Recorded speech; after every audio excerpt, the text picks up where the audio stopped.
Sandeep Shastri, you're based out of Bengaluru, so you'll have a sense of what's happening around you.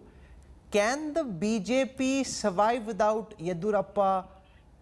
2013 and 2021 are very different in many ways. First, there is the Modi factor. A lot of the vote for the BJP in Karnataka in the last assembly election was on account of Modi, apart from the Lingayat vote bank that Yediyurappa brought to the table. 2013, there was no Modi. He's also now 78 years old as opposed to being 70 years old. The BJP, though, has burnt its fingers once. I can sense that frustration is now beginning to peak. Will it lead to some kind of decision, some kind of culmination, or will it continue in this unseemly fashion? What's your sense? Can the BJP survive without Yediyurappa?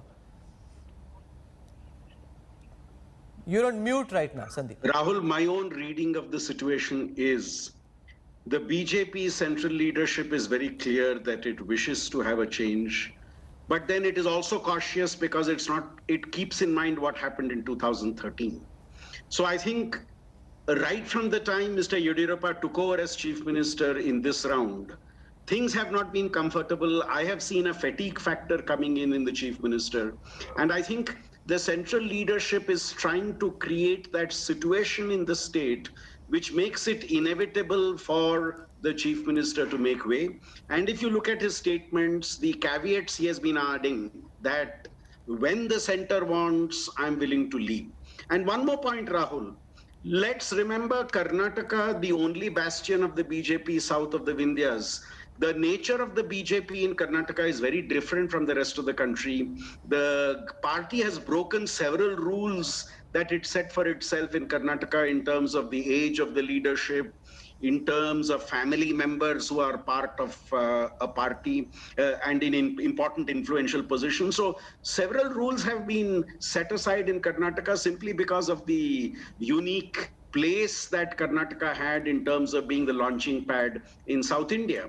And I think an added complication for the BJP in Karnataka is the fact that you have loyalists, you have new converts to the party, you have fence-sitters, you have all types of people who make up the legislature profile of the party.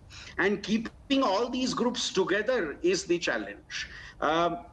I think too much is being made about the caste factor when talking about transitions, because I think within the BJP and in the context of the BJP's functioning, I don't think that's as critical a factor as much is loyalty for the party. I see a change likely to happen. I think the central leadership will keep everybody guessing as to when will it happen.